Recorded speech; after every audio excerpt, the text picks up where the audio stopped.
prisão no caso do triplex em Guarujá. Não vai sair! Não vai sair! Não vai sair! Não vai sair!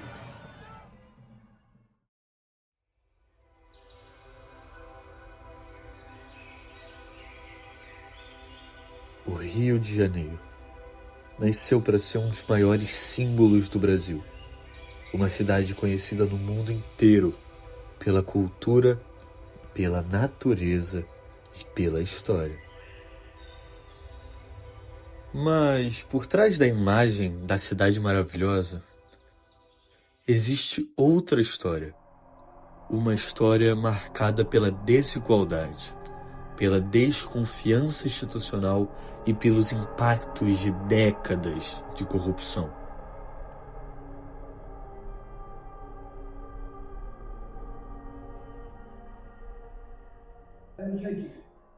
Olha, sem sombra de dúvida, a corrupção ela é identificada nas grandes ações ligadas à grande mídia, como nas pequenas.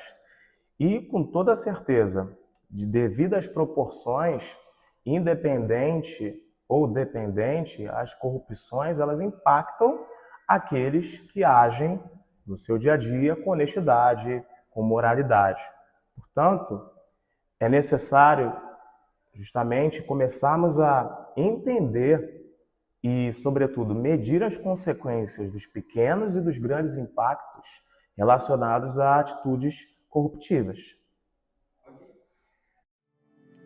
Ao longo dos anos, esquemas de corrupção desviaram recursos públicos destinados à população, comprometendo áreas essenciais como saúde, educação, transporte e segurança. Muitas vezes, a corrupção não começa com malas de dinheiro. Ela começa antes da eleição.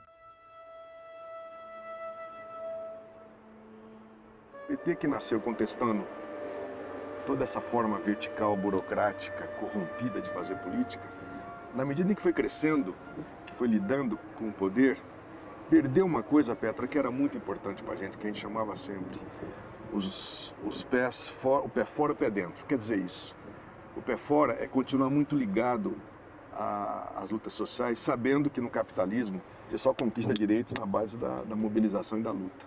E o pé dentro é você, dentro da instituição, procurar mudar essa instituição.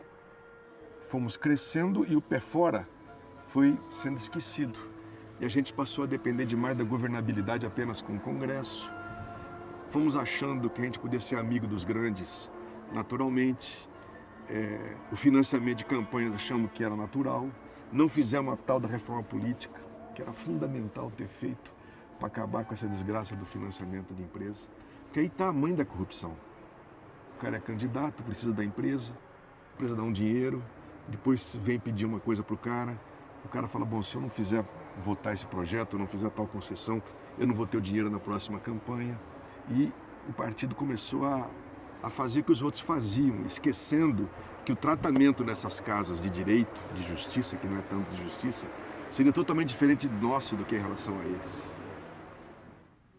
No Rio de Janeiro, diversos escândalos revelaram como estruturas de corrupção afetaram diretamente o desenvolvimento do Estado.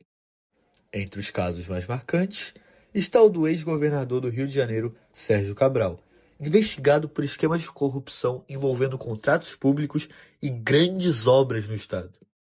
As investigações também apontaram conexões entre estruturas políticas e organizações criminosas presentes no Rio de Janeiro.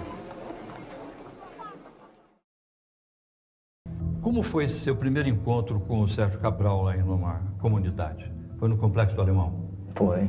Como foi esse encontro? Foi no domingo, no show do Molejo, na época, no show misto do Molejo. Ele subiu com o meu camarote lá em cima, ficou no meu camarote lá, comeu, bebeu, me abraçou, me elogiou pra caramba. Você estava armado? Tava. Você estava com armado, com um fuzil Sig-Sauer na época, e 2 pistolas na cintura, um fuzil Sig-Sauer. Ele viu que você estava armado? Viu, me abraçou, me elogiou, me agradeceu por tudo que eu estava fazendo por ele, que eu não ia esquecer de nada, tudo que eu estava fazendo por ele, que no futuro quem ia mandar no pai mesmo era nós mesmos, que era tudo jovem, que elogiou minha juventude. Ele não ficou com medo de você estar armado, com Não, fuzil, pistola? não ficou com medo não. Tava ele e a equipe dele toda na época. Até que, em 2014, uma série de investigações mudaria o cenário político brasileiro. A Operação Lava Jato. Olha, 2018, praticamente, eu assisti com muita expectativa, porque pelo que eu estava acompanhando, vendo alguns políticos, eu não vou mencionar os nomes sendo presos, eu percebi na época que, olha, está acontecendo algo que é difícil de acontecer nesse país, né? Políticos renomados, conhecidos em cana, em grade. Mas, infelizmente, por conta do tempo, e a gente bem sabe porque a gente acompanha os fatos, alguns desses políticos estão soltos, né? Enfim, então acredito que uma mudança consubstancial ela começa justamente por questões vinculadas às leis. Certas leis devem ser modificadas, excluindo-se a política, observando e atuando somente pela lei. Porque o que acontece no Brasil hoje é que a política ela se imiscui com a lei. Ou seja, interesses de partidos, interesses de certos políticos se miscuindo com a lei de maneira a beneficiar um ou outro.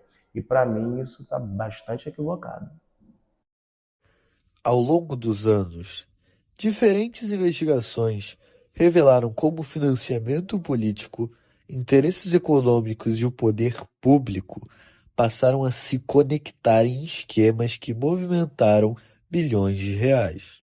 Em um dos casos, um aliado do ex-presidente Michel Temer foi filmado carregando uma mala contendo R$ 500 mil, valor que, segundo investigadores, faria parte de uma sequência de pagamentos que totalizaram R$ 38 milhões. Em outro caso, o então deputado Aécio Neves foi gravado em uma conversa relacionada à solicitação de R$ 2 milhões ao empresário Joesley Batista.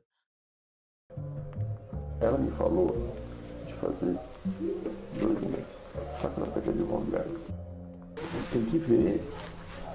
Você vai lá em casa, o Fred, tem que ser um que te mata ele antes de dar a